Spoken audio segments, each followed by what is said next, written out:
Hey guys, welcome back to another video from Salient Aquatics here. On my video I'm going to start gearing it a little bit more towards beginner friendly channel, which it kind of already has been, and we can tap into the more advanced stuff in the hobby too, but I'm going to mainly focus on beginner friendly and have like a fun entertainment thing that I've been doing a couple videos lately.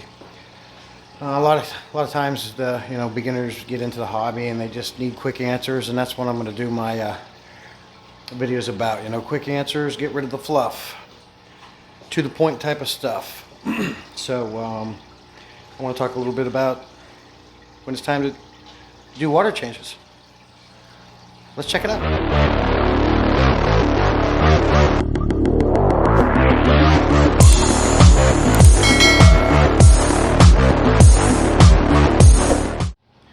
Real easy and simple. I go around every week and check my tanks.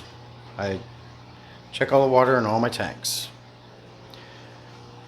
Having multiple tanks, I found quick, easier ways and accurate ways to make sure I'm getting a good reading. And for years I used the API liquid test kit, which is a fantastic test kit that I still do use. But I have tried out Aquarium Co-op's multi-test strips and their ammonia test strips, and when you have this many tanks or more, it just saves a ton of time, and they are just as accurate as the API liquid test kit. I've done a video on that with as far as regarding nitrates, but I'm going to do a video proving the comparisons on the other parameters as well, such as ammonia, nitrites, and pH for that matter. But anyways, when is it time to do a water change? Well, it's different to everybody. It depends on what kind of tank you're keeping, what kind of fish you're keeping. But in a nutshell, if you're like me, I keep my aquariums to keep my fish. They're not perfectly aquascaped. I do a little bit of looks, as you can see here. Some I got some driftwood placed nice and things like that. But now we're getting into the fluff. Let's get rid of the fluff. Let's get down to it. When should you do a water change? Go around, test your tank. If you have, well, let's pretend you have one tank. Test it. Use the API liquid test kit or use Aquarium Co-op's test strips, and you're going to see what's called nitrates. The nitrates are going to tell you when it's time to do a water change. Now, I'm assuming, this is assuming that you have an already established tank that has been through the nitrogen cycle. If you have an already established tank that's been through the nitrogen cycle, you should never see ammonia or nitrites. If you do, you have an issue, which would also require another water change, but you never want to let your tank get to that point. The only thing that you should see on the rise is nitrates. That's what's going to tell you when it's time to do a water change. Now, again, like any hobby, there's a lot of conflicting opinions and advice, and that's fine. However you want to do it is up to you. It's your choice. This is just getting to the basics of it and getting rid of the fluff. How I keep all my aquariums, and as you can see, all my tanks are clean, they're nice, the fish are happy, healthy, growing, and some are even breeding, like those mbunas over there. When my nitrates reach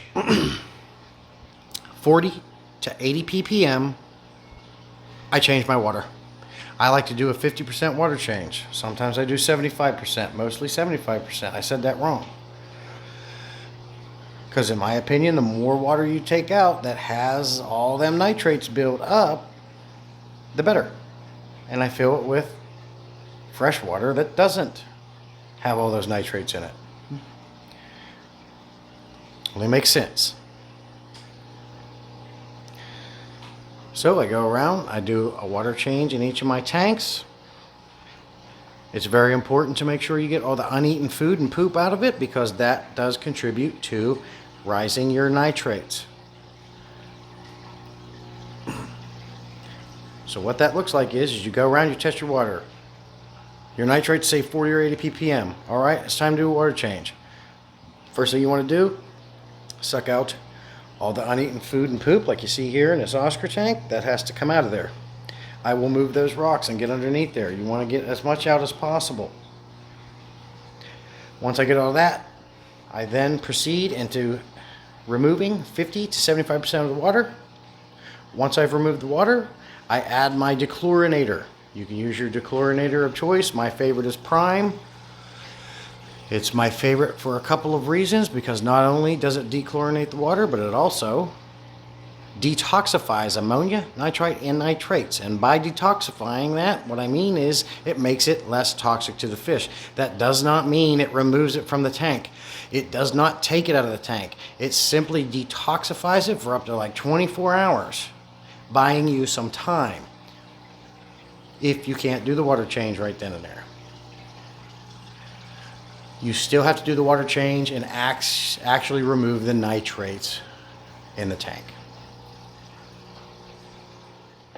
That's it, plain and simple.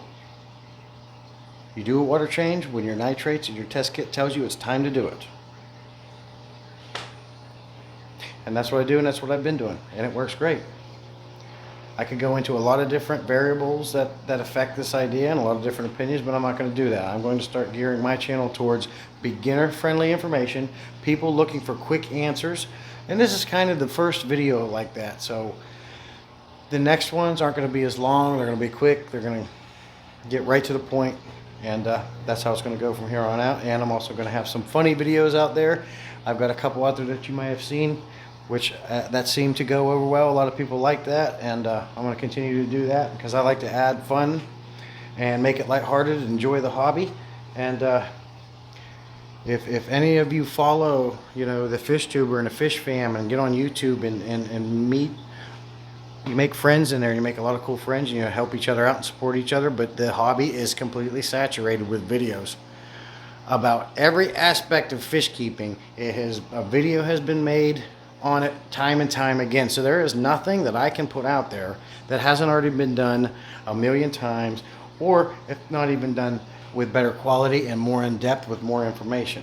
So I still like to share my hobby with you guys, and I'm going to continue to do that, but I'm going to do it in a little bit of a different way. And so this will be the first video starting it. So beginner friendly, quick answers, get rid of the fluff, straight to the point. This one was a little longer, like I said, but the next one's going forward. I think I'll maybe do like a 5 to 6 minute max video, and that'll be it. And let me know what you guys think about that idea. Put it in the comments below, and we're going to go forward from here with it. So until next video again, guys, look forward to the next daily struggle. I got some awesome ideas and funny content coming out on that. Have a safe weekend. Have a safe 4th of July. Thanks to everybody that supports me.